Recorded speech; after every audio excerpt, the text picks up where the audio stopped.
My Brother's Famous Bottom by Jeremy Strong. Chapter 1. The big plan. My dad's got a big plan. He told us about it at a special family meeting. All of us were there. Mum, Dad, Granny and her husband. Lancelot, me and the twins. Even though they're only one and a bit.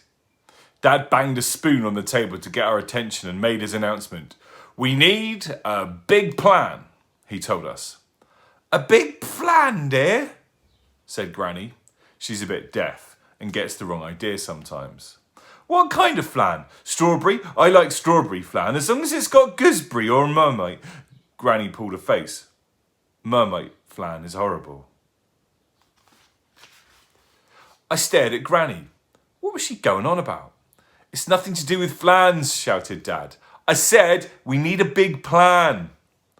Oh, smiled Granny. I thought a big flan seemed silly, but then so many of your ideas are silly, aren't they, Ron? You're so kind, Mother dear, Dad said icily. Mum sighed, Dad frowned and pulled at his beard. We have money problems. And the money problem is we don't have any. We've nothing in the bank. In fact, we have less than nothing in the bank. Dad, how can you have less than nothing? I asked. It's called an overdraft, Nicholas, Lancelot explained. It means your mum and Dad owe the bank money. Exactly, grunted Dad. It's because cheese and tomato cost so much. Mum glared at Dad. How many times do I have to remind you that the twins are called James and Rebecca, not cheese and tomato? Granny shook her head. I don't know what all the fuss is about. After all, they were born in the back of a pizza delivery van. You should see the faces my friends pull when I tell them my two newest grandchildren are called Cheese and Tomato. I don't want your friends pulling faces, snapped Mum. Grannies are supposed to say things like coochie coochie coo to babies, not, ooh, cheese and tomato, my favourite, yummy yum. Whatever they're called, they cost too much, grumbled Dad. They eat too much, they need too many clothes, and they get through far too many nappies. They are costing us a fortune. They can't go round without clothes on, or nappies, Ron, Mum pointed out. I know that, I'm simply saying that we need to do something. So, have you got an idea for the big plan? Asked Mum. Dad smiled triumphantly. I have.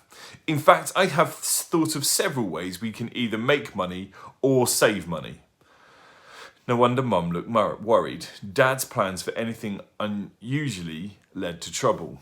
Okay, he announced. Here is my first idea for making money. We sell the twins. You can't sell James and Rebecca, protested Mum. It's only a suggestion, said Dad hastily. Don't get your knickers in a twist. I can see you don't like that plan, and I'm not very fond of it either, so here is my second idea. We sell Nicholas. Dad! I yelled. You don't like that either. Okay, quieten down. You'll love this next one. I promise. Idea number 3. We sell Granny. Oh, for heaven's sake, Ron, will you stop trying to sell off the entire family and come up with some halfway decent suggestion? And you can stop looking at me like that. I am not up for sale. Dad glanced around the table. He flashed his eyebrows up and down. Do stop grinning like that, said Granny. You look like a cannibal wondering how tasty we might be to eat. What an excellent idea, said Dad. That would save us buying food for ages. We could eat each other. Who should we start with? You, shouted everyone in chorus. Ah! Dad gave a startled jump back. All right, I get the message. Quieten down and listen, because I do actually have a big plan. We are going to start a farm. Chapter 2. What do cows lay? My dad's always thinking up fantastic ideas. I thought this was one of his best. The others didn't seem nearly as excited as I was, though. They just looked at him in stunned silence. Phew, you'll need more than a bit of dosh to start a farm, Lancelot pointed out. And I don't want to move house, said Mum. I like this house. Me too, I murmured, under the table, across my fingers. I didn't want to move. No, protested Dad. We're staying here. This place will be the farm. That's the most stupid idea you've ever come up with, declared Mum. We could have a mini farm, Dad pressed on, with just a few animals, and we could grow our own vegetables. That's what we did in the war, said Granny. We had such fun. I was only a little girl, of course, but we had vegetables and chickens and rabbits. That's it, nodded Dad. We are going to grow as much of our food as possible. In fact, I shall grow some chickens too.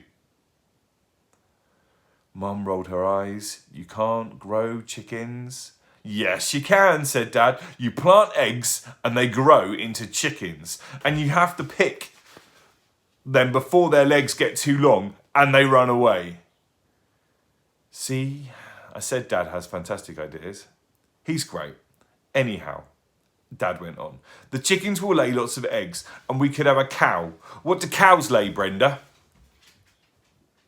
Cowpats, said Mum, and you're talking nonsense. The garden is too small for a cow. How about a goat then? We could get a goat and every morning you could go out and shake it and get butter from it and cheese and milk and cream. You have some very strange ideas about farming, said Mum. Come to think of it, you have some very strange ideas about everything. It's all part of my charm, smiled Dad. I know how to milk a cow, announced Lancelot. Granny patted his arm. Lancelot is very clever with his hands, she said. We're not having a cow, repeated Mum. Lancelot nodded. I know, but it works on goats too. I could teach Nicholas how to milk the goat. I don't want to milk goats. Lancelot and I could take the milk to our house and make it into yoghurt and cheese, suggested Granny. You should have some sheep, said Lancelot. You could knit things then. I think chickens and a goat will be quite enough to start with, Mum murmured. Are we really going to get chickens and goats and everything? I asked, getting quite excited. Oh yes, said Dad, and a rhinoceros. Mum sighed. Just ignore him, Nicholas. Yes, ignore me, Nicholas, said Dad. Go and dig the vegetable patch instead. Did I say my dad's great? I've changed my mind. Sometimes he can be very ungreat. And before you do any digging, you can change the baby's nappies, smiled Mum. Thank you, I scowled. I'm just your slave, really, aren't I? Yes, they answered. I turned round to find the twins, and they, of course, had vanished, hadn't they? They're always disappearing. I think they do it deliberately. I tracked Cheese down eventually in Mum and Dad's bed. He was pulling Dad's pyjama trousers over his head, saying, Big dark nighty-nighty. And what about Tomato? She was sitting in Mum and Dad's wardrobe on the second shelf. The second shelf! How on earth did she get up there? She was pulling out Mum's t-shirt and throwing them all over the floor. So not only did I end up changing their nappies, I had to tidy the bedroom too and put everything back. Like I said, I'm just a slave, really. Anyhow, I'm really excited about the farm. It's going to be brilliant.